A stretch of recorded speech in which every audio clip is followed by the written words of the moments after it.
They didn't send me to war with a rifle.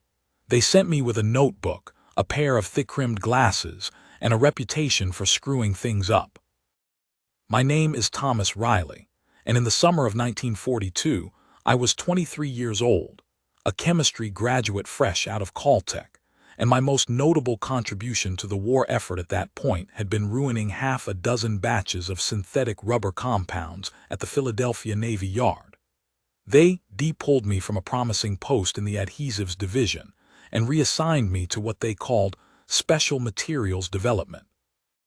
It was a glorified broom closet in a Quonset hut outside Los Alamos, and nobody would tell me why I was there.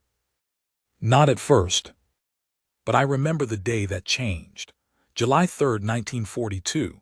It was over 100 degrees. The air reeked of ozone and singed aluminum. The desert sun had baked the steel hut into a kiln, and I was sitting cross-legged on the floor watching a sample of pale, chalky powder disintegrate under a poorly controlled flame. It didn't ignite. It just fizzled, like chalk meeting water. Another failure.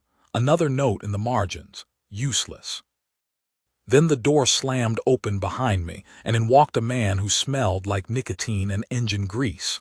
Lieutenant Commander Edwin V. Ballard, Navy Intelligence, crooked nose, combat boots, and no patience. He said only one thing. "You're the kid who screwed up the nitrate ratios last week."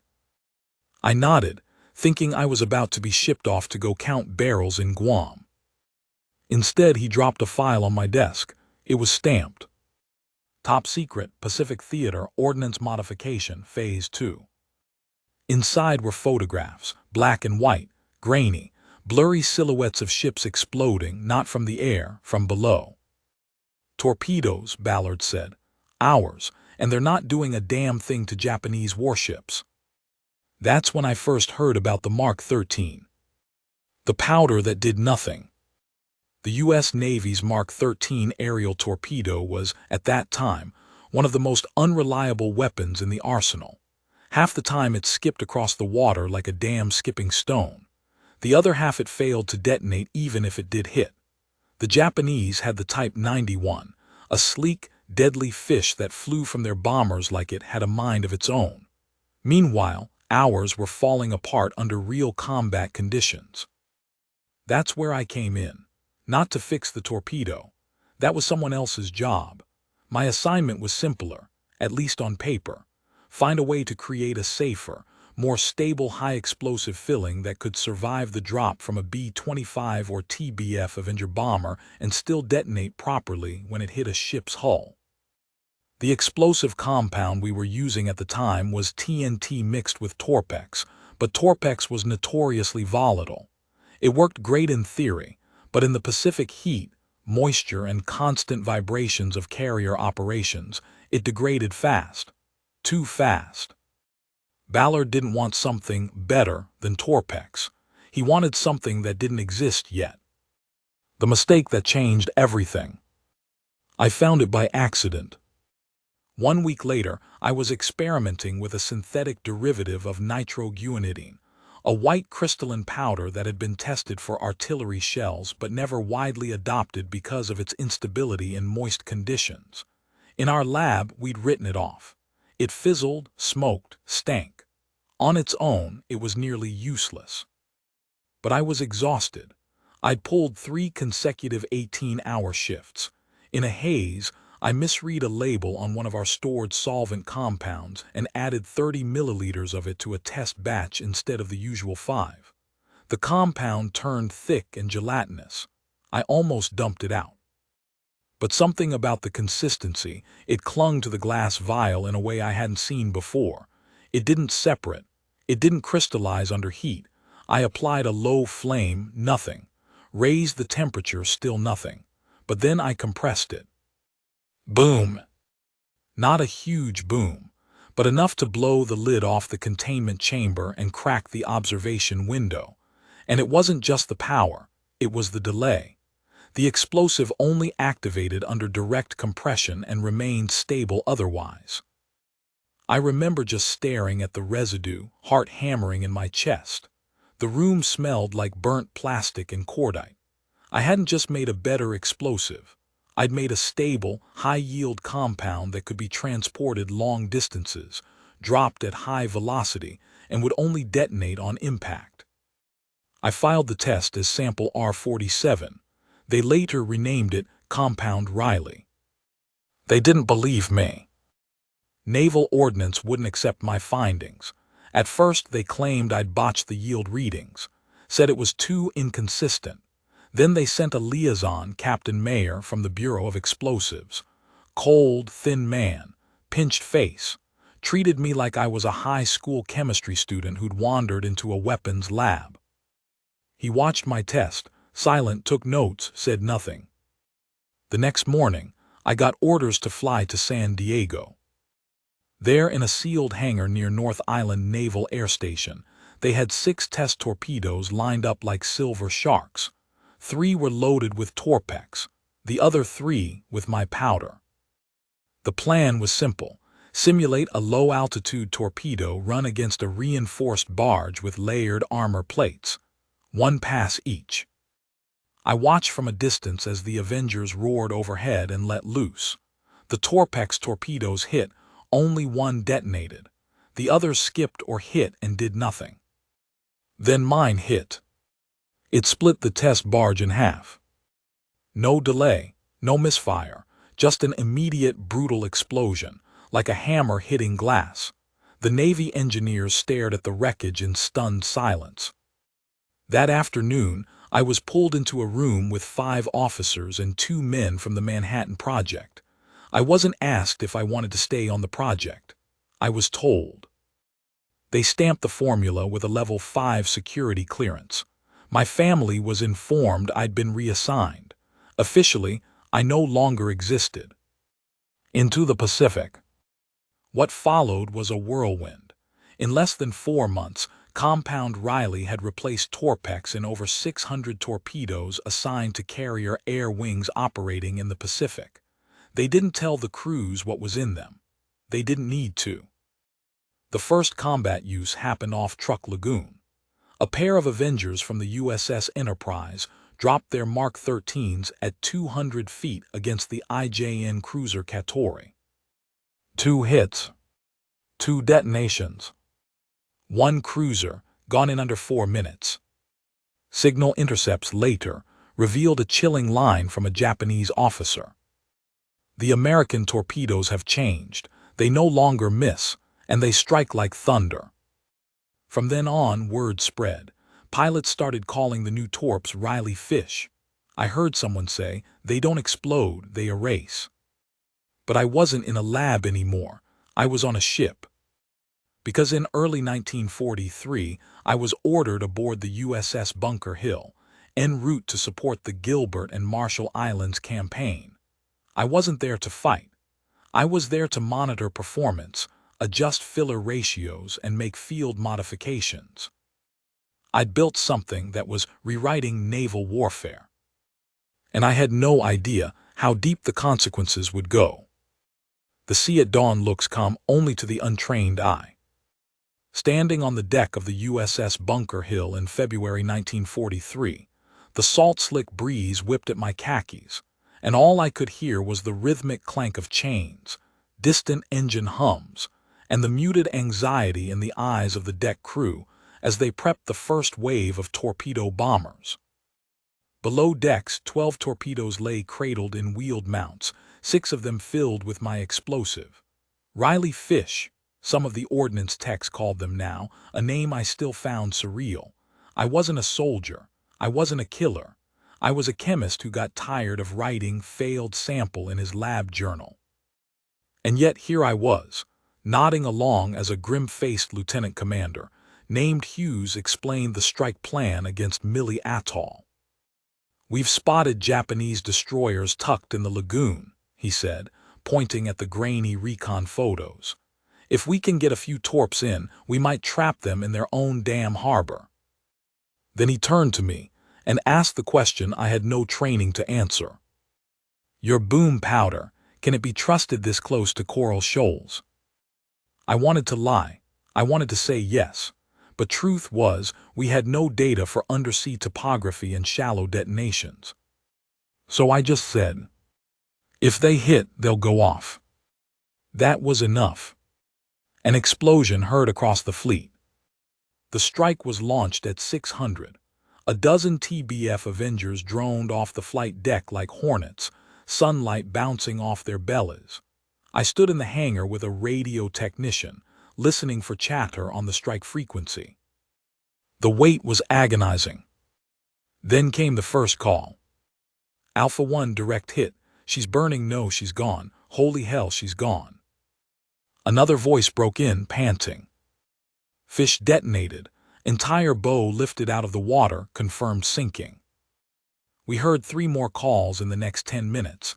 4 torpedoes dropped, 4 detonations, 1 Japanese destroyer and 2 escort vessels obliterated in a matter of minutes. No reports of duds, no skips. When the Avengers returned, the flight deck crew stood in stunned silence as the air crews climbed down, faces pale, hands still trembling with adrenaline. One pilot, Ensign Charlie Hines, barely 22 from Missouri, walked up to me in the ready room, pointed at his plane and asked, "What the hell did you put in that thing?"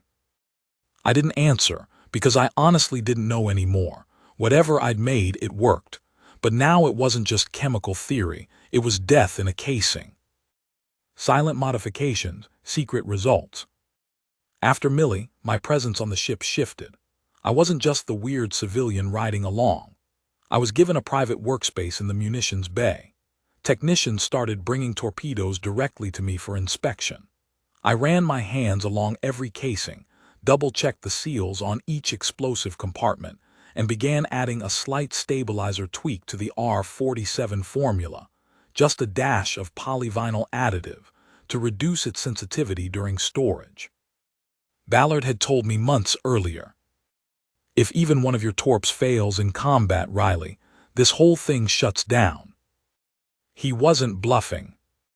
We didn't use standard Navy crates for Riley fish. They were stored in shock-mounted lockers, kept cooler than surrounding compartments. Even the fuses were hand-calibrated by techs who were briefed under oath. Still, even secrecy couldn't stop the stories. After the Millie operation, reports started flooding in from other carriers: Yorktown, Essex, Saratoga. Unmarked torpedoes that didn't just disable ships, they amputated them.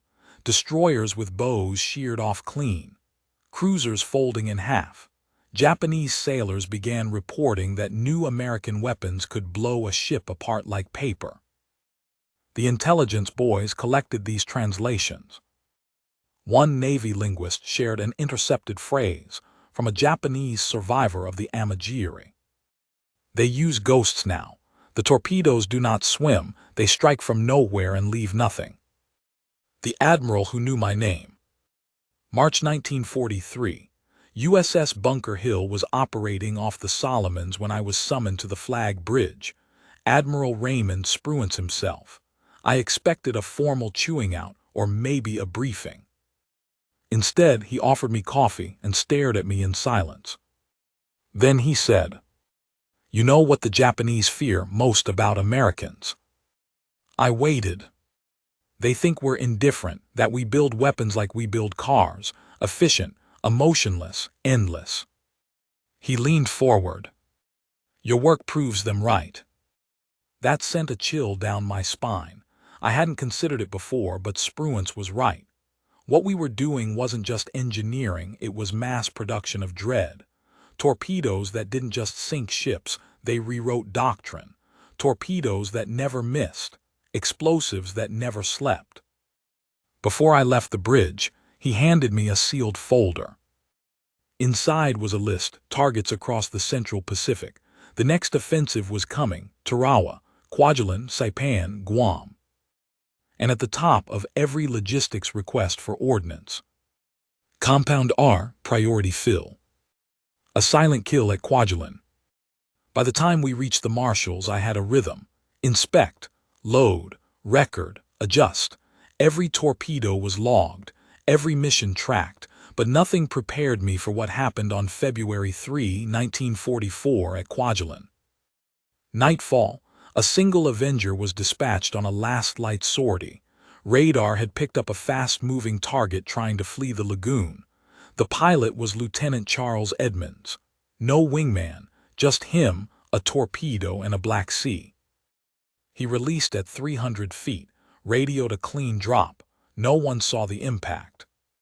But sonar from the destroyer Fletcher picked up the signature. A detonation, then silence. 6 hours later, a reconnaissance team found oil slicks stretching 2,000 yards, bits of hull plating, an empty lifeboat. No survivors, no wreckage, just disappearance. They later confirmed the target as IJN submarine I-173. 1 hit, 1 kill, no trace. From a mistake to a miracle. I kept thinking back to that day in the Quonset hut, how close I'd come to pouring the powder down the drain, how many times I'd written it off as a failure, how Ballard had nearly reassigned me. But now, R-47 was becoming the backbone of the Pacific torpedo strategy. It was still technically classified as experimental. But in the field, it was the standard. And it wasn't just torpedoes anymore. Ballard led me to a compartment under lock and key, where 2 strange, stunted torpedoes sat gleaming under canvas covers. They weren't standard Mark 13s. They had shorter noses, heavy ballast fins, and no propellers. Gliders, he said, launched from PBY Catalinas. They hit the water far outside harbor range, sink deep, then detonate by pressure sensor. The Japanese had learned to net their harbors. Metal mesh, submerged boom chains, anti-sub nets designed to catch torpedoes and mine sleds. The gliders would sneak past all of that. But they needed a payload that wouldn't corrode in salt water, that wouldn't leak, that wouldn't degrade, something stable until it was. They needed R-47. Operation Starfish. That's what they called it, a micro-op hidden within the larger planning of Saipan's invasion. 5 PBYs would launch from a secret strip on Roynammer under cover of night, each carrying a glider torpedo outfitted with my compound. The target, Tanapag Harbor, where 2 Japanese destroyers and a troop transport were known to be anchored. We launched on June 9, 1944. I was stationed on Roy, radio in hand, eyes fixed on the blackboard tracking incoming signals. The first PBY reported splashdown at 1:13 hours. The glider hit water 7 miles offshore, sank silently. Then at 0127. 3 simultaneous sonar pings. Then, thump thump crack. Even from 7 miles inland, the shockwave could be felt in the sandbags. The horizon briefly lit in a bloom of pale orange light. Recon photos taken the next morning showed a Japanese destroyer listing hard to starboard, split at midships. The troop transport, gone. No debris large enough to identify. The harbor nets were still intact. Our torpedoes had gone under. They never saw them coming. The reactions we never expected. For weeks after Starfish, I couldn't sleep. It wasn't guilt, it wasn't even adrenaline. It was the feeling that something irreversible had shifted. I'd started this journey thinking I was helping the war, creating something that would give our boys a fighting chance. But now, I was hearing whispers in intelligence briefings about first strike capability, psychological warfare, and, worst of all, scalable conversion. That last term haunted me. Because it meant only one thing: R-47 was being adapted, not just for torpedoes, not just for whisper bombs. They wanted to put it in rockets. Meeting the engineers of hell. In July 1944, I was transferred to a facility near Kirtland Field, New Mexico. Officially, I was listed as a civilian ordnance evaluation specialist. Unofficially, I was the kid with the magic powder. There I met Dr. Henry Zeller, a propulsion engineer working on experimental air-to-surface rockets. He greeted me with a grin and said, "You're the one whose mistake is rewriting the Pacific." He showed me a prototype HVAR rocket, high-velocity aircraft rocket with a modified warhead cavity reinforced to withstand rapid acceleration and heat. They'd tried standard explosive fills, RDX, TNT, even Torpex. All degraded above Mach 0.9. R-47 held perfectly. They ran high-G spin tests. It held. They ran drop trials. It held. Finally, they rigged one to a dummy and fired it into a steel target plate. It vaporized a 6-inch hole. Zeller turned to me and said, "We're not making bombs anymore. We're making scalpels." Back to the front, under a new name. August 1944. I was sent back to the Pacific under new clearance.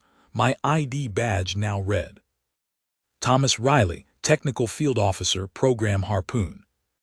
No longer just a chemist.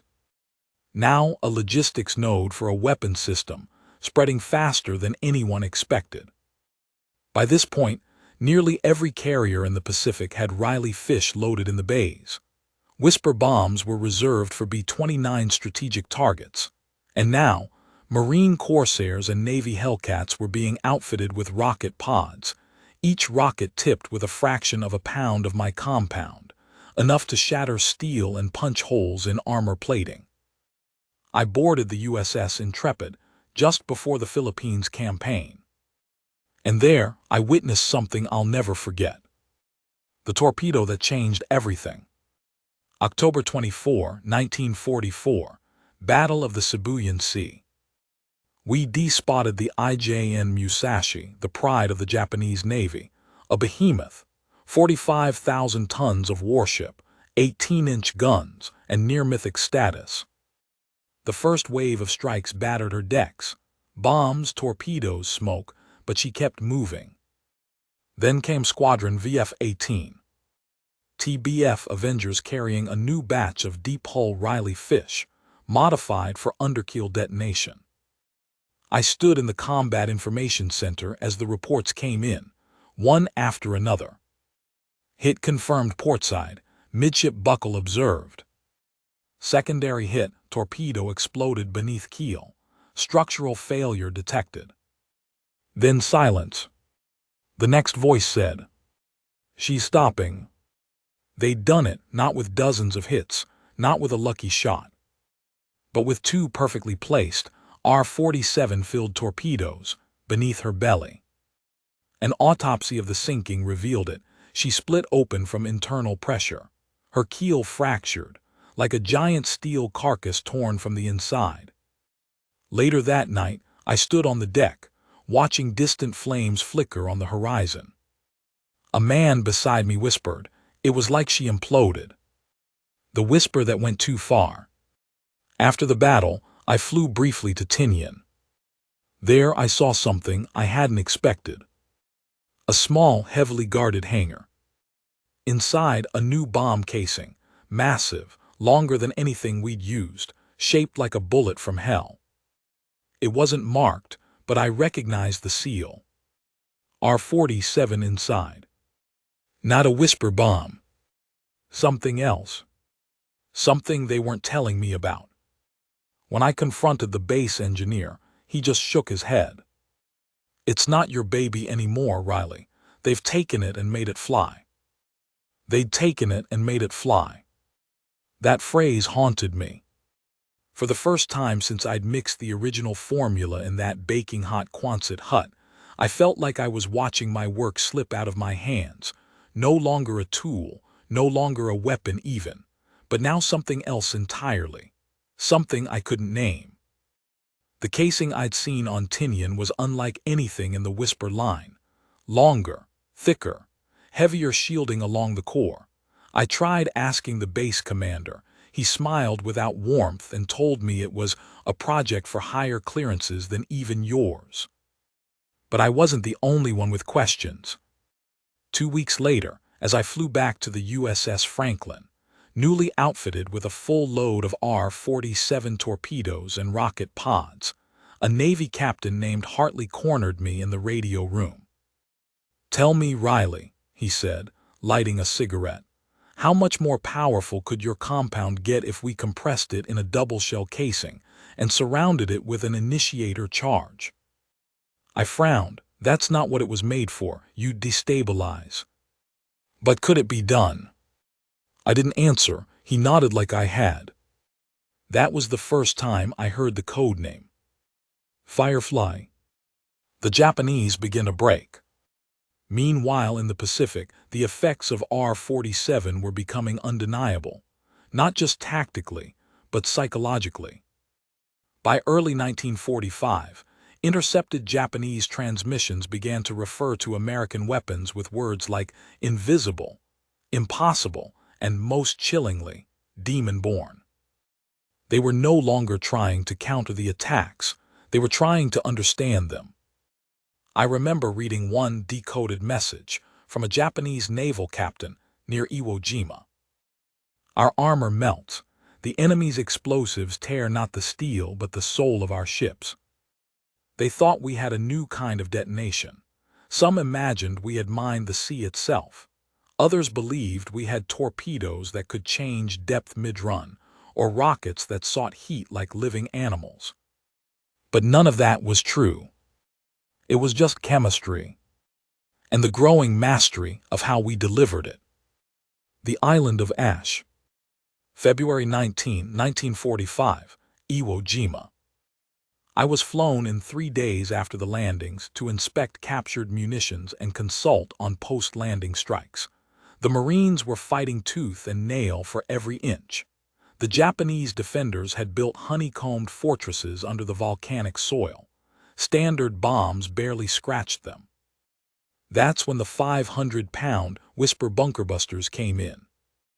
They were dropped in tight succession, their fuses delayed to drive deep before detonation. They didn't produce clouds of fire, no Hollywood explosions, just a sudden pulse of pressure, like God had stomped his foot underground. Entire tunnel complexes collapsed in silence. The after-action reports were clinical. Target neutralized. Enemy emplacement buried. But when I stood on the black sand and felt the tremors in the earth, I realized what we'd done. We weren't fighting on the island anymore. We were fighting through it. R-47 had turned hardened fortresses into echo chambers of death. The prototype that was never official. Back aboard the Franklin, I found something waiting in the ordnance bay. A crate unmarked. Inside, a single prototype casing, sleek, sharp, stamped not with Navy codes but with a civilian serial. And a note. Tell no one. Install in Bay 6. Field test under Operation Detachment parameters. There was no signature, no return address, just a number, 17B Firefly. I opened the casing. Inside, R-47 but different, infused with a new polymer gel binding, more viscous, denser. I ran a heat test. It held under 400 degrees F without degradation. A compression trigger embedded directly inside the compound, using a dual-stage impact plate. I'd never designed this, but someone had taken my work and evolved it. I wanted to protest. I wanted to rip out the initiator, but then the XO of the Franklin appeared at my door and simply said, "Orders from Admiral Spruance, flight at 400. Operation Detachment, Field Trial." The next morning, I watched as a specially modified TBF Avenger was rolled onto the deck. Bay 6 carried the new prototype. Target, a suspected command tunnel near Mount Suribachi, still under Japanese control. The pilot was Lieutenant Dean Corbett, quiet, clean-cut, the kind who followed orders without question. He didn't even ask what was in the bomb. He flew low, steady, released over the ridgeline. We waited. At first, nothing. Then the mountain buckled. Not an explosion, a heaving, like the very crust of the earth had rippled. Dust shot hundreds of feet into the air. The base of Suribachi glowed orange for nearly a minute. Seismic monitors registered it as a 2.4 magnitude shock. The mountain didn't collapse. but the Japanese positions inside it did. 6 hours later, Marines moved in. No resistance, no snipers, no suicide charges. Just silence. The captain who had enough. 3 days later, Captain Hartley summoned me to his quarters. He poured 2 glasses of whiskey, said nothing for a long time, then handed me a folder. Inside were blueprints, multiple stage casings, thermal stabilizers, custom dispersal vectors, yield estimates equivalent to 20 tons of TNT. He looked at me and said, "You started this with powder, Riley, but now they're building thunder." I asked him point blank, "Is this Firefly?" He nodded, then whispered, "It's not a weapon anymore, it's a message." Firefly goes quiet. March 9, 1945, Tokyo. B-29s launched the most devastating firebombing raid of the war. Napalm, incendiaries, over 100,000 dead. R-47 wasn't used. But I saw the briefings.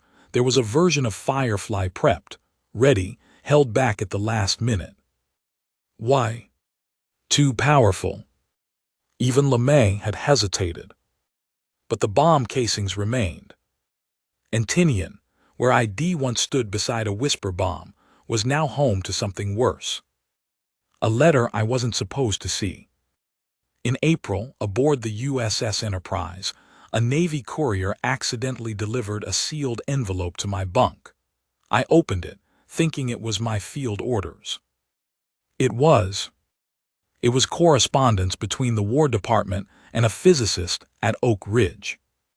Subject line: substitution of R-47 hybrid for primary stage ignition. Results promising. They weren't talking about bombs anymore. They were talking about triggers. What I'd created wasn't the end. It was the start. And Japan still didn't know it was coming. By summer 1945, I no longer recognized the war I had helped shape. The days of isolated torpedo strikes and whisper bomb craters were behind us. Now, entire islands were being reshaped by weapons derived from the thing I'd first scribbled into a stained notebook in a desert hut. I'd watched R-47 detonate beneath the steel belly of the Musashi, collapse tunnels under Suribachi, and tier destroyers in half a truck. But now the men in charge were no longer asking how to use it. They were asking how to end everything with it. The silent test. July 1945. I was pulled from a forward ordnance depot on Okinawa and flown to an airstrip near Wendover, Utah. A blacked-out plane, no tail markings. The officer escorting me never gave his name. When we landed, I was escorted into a hangar that smelled of ammonia, graphite, and cold steel. And there, resting beneath a canvas shroud, was Firefly, not the prototype from the Franklin. The full-scale version. 7,000 pounds, dual-stage detonation. A reinforced shell lined with a beryllium-copper alloy I'd never seen before. Its internal cavity had been modified with a new fill matrix, a mixture I had not developed. But I knew the base compound. R-47. They'd taken it, scaled it, pushed it to the brink of what matter can survive. I remember running my hand over the riveted seam of the casing and whispering to no one, "This isn't mine anymore." Then came the paper. A single page, folded, stamped with the seal of the Manhattan District. Final deployment scheduled, August, target TBD, roll, initiation stage. There was no mention of fission, no mention of chain reactions, just the cold clinical language of escalation. My worthless powder was now being used to light the match. Tinian again. August 2, 1945. I stood once more on the runway of North Field, Tinian. The heat shimmered off the concrete. Crews in sweat-soaked khakis worked in eerie silence, loading a silver-skinned B-29 under heavy guard. She bore no nose art, no squadron markings, just a name stenciled in black block letters. Enola Gay. They wouldn't let me near the loading bay, but I saw the dolly, I saw the bomb. It wasn't labeled Firefly. But I knew. I saw the dual-trigger fuse system I'd helped design. I saw the shock absorption sleeve. I saw the faint shimmer of polyvinyl coating along the nose cone. And in that moment, I knew R-47 wasn't just inside the weapon. It was the weapon's first breath. The ignition, not the fire. August 6, 1945, Hiroshima. I wasn't there. I didn't need to be. The reports flooded in, flash over the city, shockwave leveling everything. Heat so intense it fused sand to glass, fires that burned for hours. 70,000 dead within minutes, tens of thousands more in the days to come. And somewhere inside that devastation, a kernel of compression, a ripple of molecular instability, was the chemical echo of a failed lab test I nearly threw away 3 years earlier. And then Nagasaki. August 9. A second bomb, Fat Man. This one different, more advanced. But as I later learned, even that design used a variation of the R-47 compound, not for the core, but in the conventional explosive lenses that collapse the plutonium sphere inward. Once again, my powder had whispered the first syllable of destruction. After the silence, when Japan surrendered on August 15, the carriers erupted into celebration. Flags, champagne, embraces. I stood alone on the catwalk of the USS Missouri, watching the sunrise over a sea that would no longer need me. A war had ended, but I didn't feel like I'd won anything. Debrief. They sent me back to Washington in September. I was given a commendation, 3 security debriefings, and a job offer from a post-war research agency that would later become part of the Department of Energy. I declined. Instead, I asked for one thing, to be declassified, to return to civilian life. They agreed with conditions. I could never publish, never teach, never speak publicly about the compound or its applications. My clearance was revoked, my identity scrubbed from half a dozen internal memos. Even the name Compound Riley was replaced in future documentation with the codename Exfil 74B. As far as the war's official history was concerned, I never existed. But the engineers remembered. Over the years, a few of them found me. Zeller, the propulsion guy, Ballard before he died, even Captain Hartley, who sent me a postcard in 1958 from a test site in Nevada. All of them said the same thing in one form or another. We never saw it coming either. Legacy. I kept one thing. A fragment of that first test tube, the one that cracked in the containment chamber the day I compressed the accident. It's cloudy now, the edges chipped. But sometimes I hold it up to the light, and I remember. Not the bombs, not the glory, but the moment I almost threw it all away. The moment something useless became unstoppable.